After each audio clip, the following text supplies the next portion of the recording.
Welcome to Western Trading Post TV.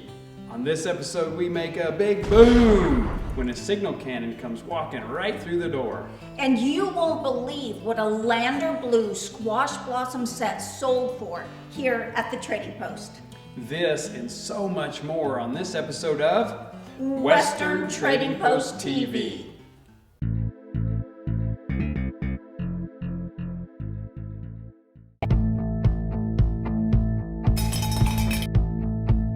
Mrs. Gill, how are you doing today? Great, how are you? Superb. Lady, so nice to see you again. Mr. Gill, man of the hour. Rowdy, What brings you guys down today? Yeah, I dropped some stuff off for your dad to look at, and I was wondering if he's around and if he'd look at. So you're here for my dad? Yeah. Chopped the liver, huh?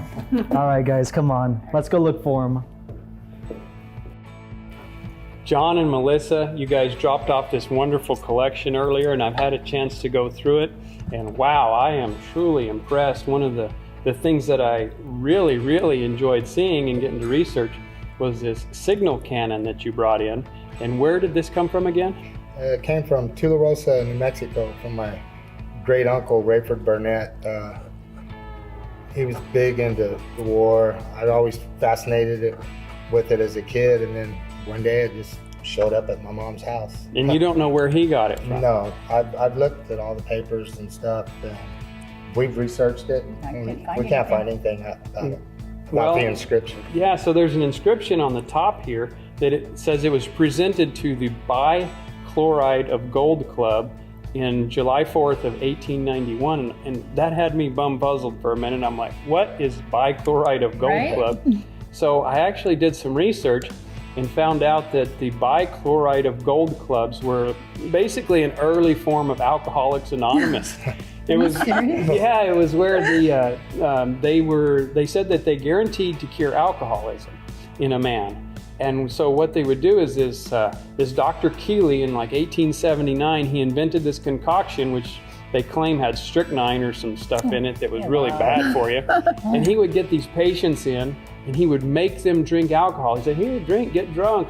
And then he would give them this solution and they got so sick. Make them sick. Yeah, they didn't want to drink anymore. My dad did that to me with tobacco when I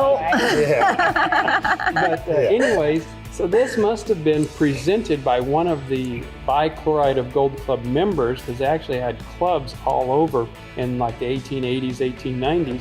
So it had to have been presented by one of the members to the club, which is fitting because back then, like 1890 and early 1900s, shooting was a sport that was as popular as like football or baseball is today. So presentation arms were very common back then. So this has got some neat history to it, and I'm excited to see it. And I did a little bit of research on it, and it's not super ornate or engraved or anything like that, but still a cannon from the 1890s, a signal cannon like this, ought to bring, $1,200-1,500 at auction. So it's got some good value. Now, where did you guys get this collection from? This is my mom's collection. She worked for the Casa Grande Ruins National Monument for 25 plus years. And she dealt with a lot of different native artists and stuff through her tenure. And I remember as a kid going out, we'd spend our weekends out in the desert at different sites, and that's where some of this older stuff came from right here. But the more modern stuff she collected, and one of her last wishes was to sell it all together as the Betty Gill collection. As one collection. Yeah. I just want to say from both of us, all of us, that we really feel blessed that you brought this collection to us, right? Yes, we were very honored to handle the collection, and I've looked everything over, the pottery and the cannon and the jewelry and all that kind of stuff, and I feel like to be fair to you and us, that we could pay you $2,750 for the collection if that works for you. That sounds good to me. Fitting in. All right. Thank you guys for bringing it to Well, us. thank you so much, and we're so sorry for your loss, but we'll find good homes. I know. These candy. Yeah, we don't know how old this box is. I tried to find out.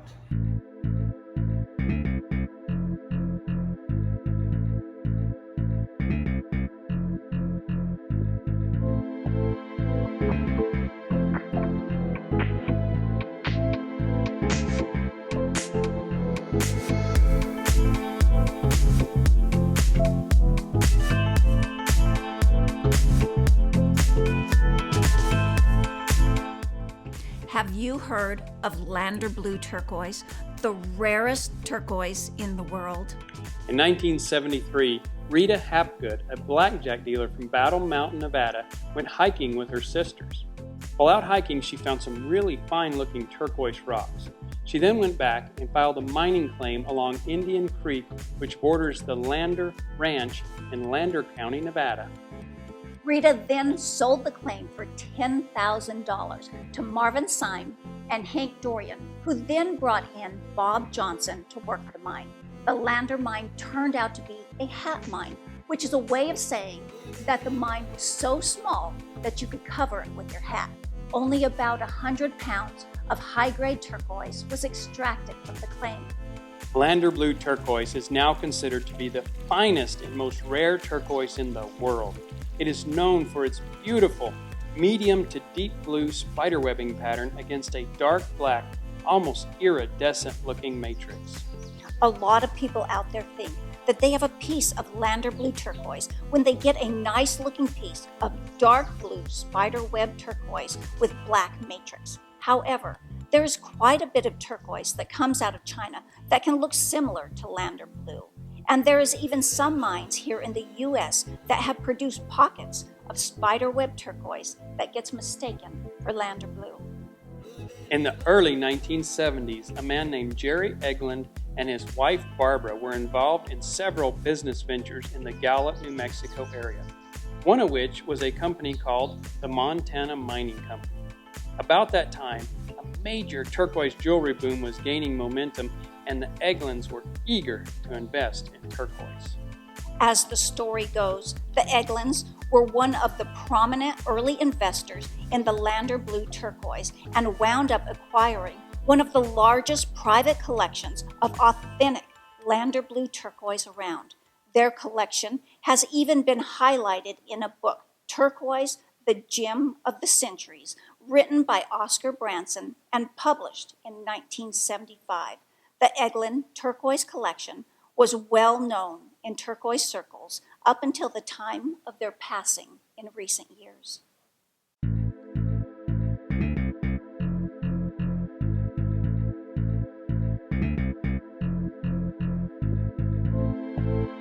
I don't want to be hit by flying shrapnel, just in case there's a little bit of compromise in the metal.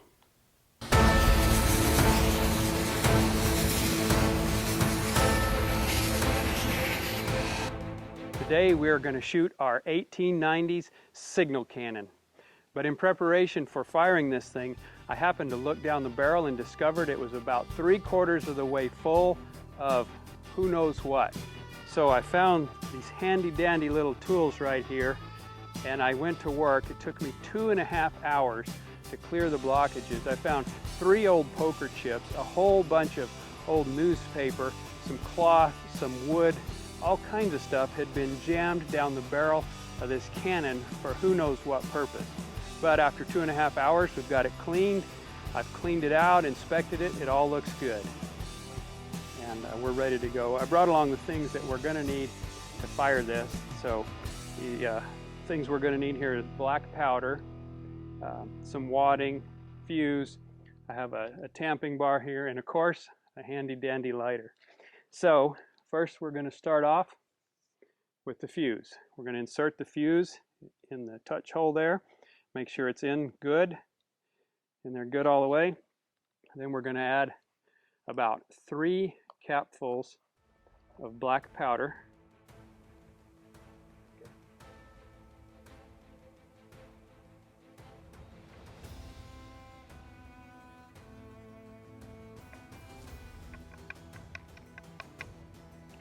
We're going to make sure the powder gets seated down in there good.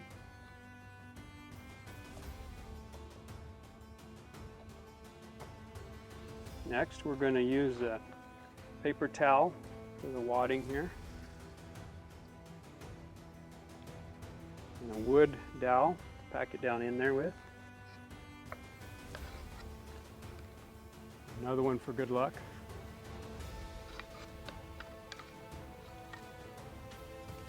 Okay, so the cannon is ready to go, but as far as we know, it hasn't been fired in over 100 years.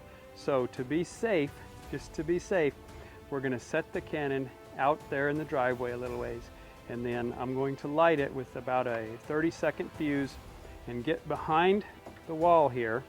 We've got this nice little hole here which we're going to film through just in case, because I don't want to be hit by flying shrapnel, just in case there's a little bit of compromise in the metal.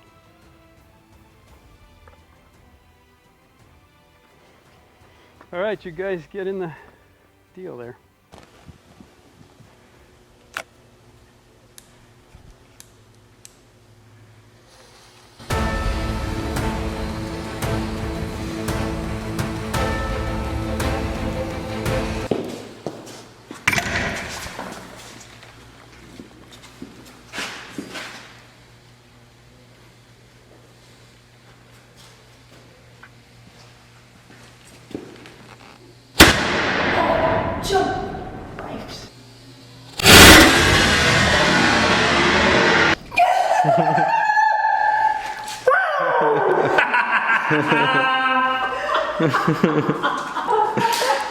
Whoa!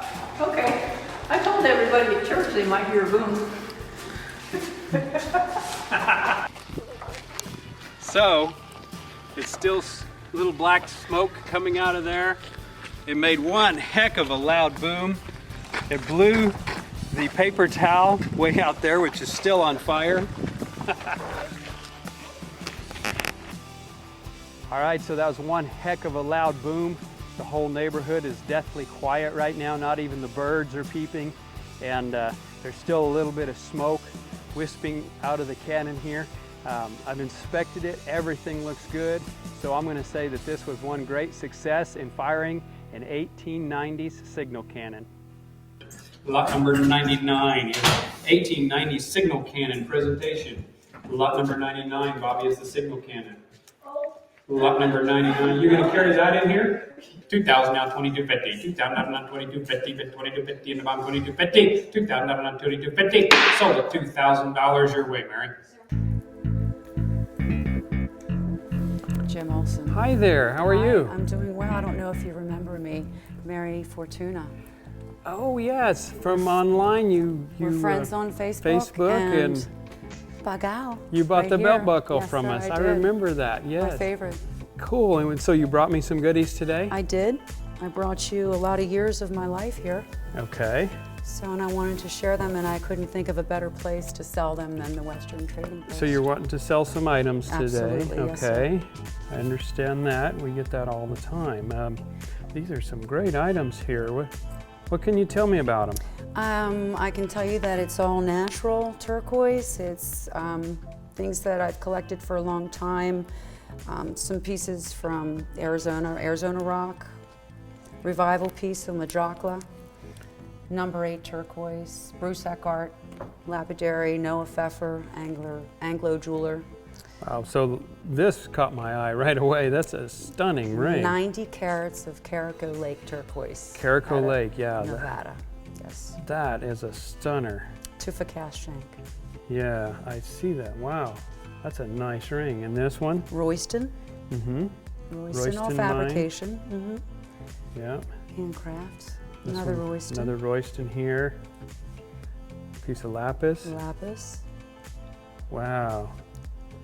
Cool. And then there looks like a couple of Bell, trading of post. course. Yeah, there's the Bell Mexico. Hallmark. All Little right. odds and ends here Odds and there. and ends, yeah. Right. So really, it looks to me like your money is over here. I believe so. These are some stunning pieces. I mean, Thank you. wow. And look at the old beads They in these pretty? jaw claws. Wow.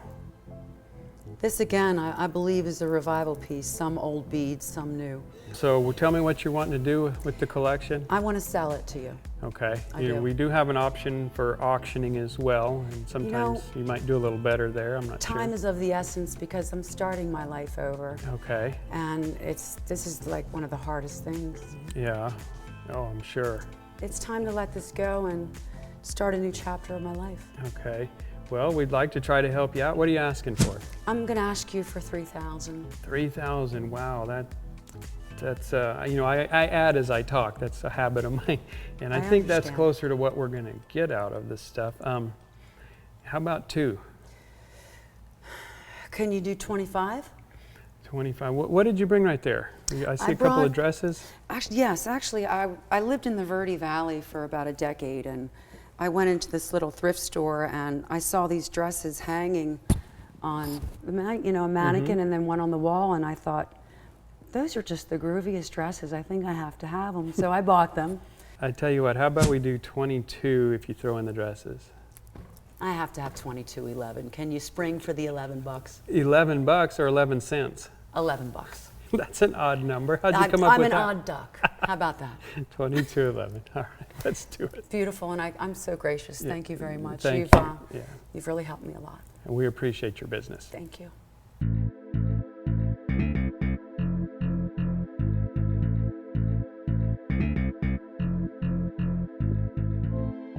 I sold it for $100,000 to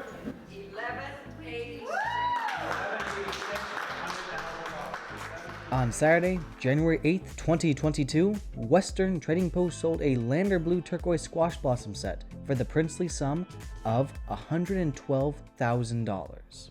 The set was advertised as consisting of 4 pieces, including a bracelet, ring, earring, and of course, the squash blossom necklace, all of which were crafted using Lander Blue, the rarest and most highly sought after turquoise in the world. While a number of dealers and collectors participated in the bidding, the set went to an established collector of Lander Blue. After heavily researching public and private auction records from around the world, it is believed that Western Trading Post has just set the record for most expensive squash blossom necklace ever sold during live auction. The auction was one of the Trading Post's semi-annual Advanced Collectors Auction, in which the best Western collectibles and vintage turquoise jewelry are offered. Other collectible items to note being sold at the January 8th auction include a pair of matching Colt pistols with custom Edward Bolen grips and an Edward Bolen made double gun belt rig. The set sold for $17,360. A Remington Hepburn No. 3 falling block rifle in .45-70 caliber, which was made in the 1800s. It sold for $13,440. A cluster-style Navajo concho belt made by the artist Sharon Sandoval, using Caraco Lake turquoise, which sold for $11,760. 2 matching engraved Colt pistols with gold inlay, done by the master gun engraver Charlie Baker, which sold for $11,760. And finally, a 3rd phase Navajo Chiefs blanket made of Germantown wool dating back to the 1890s, which sold for $10,640.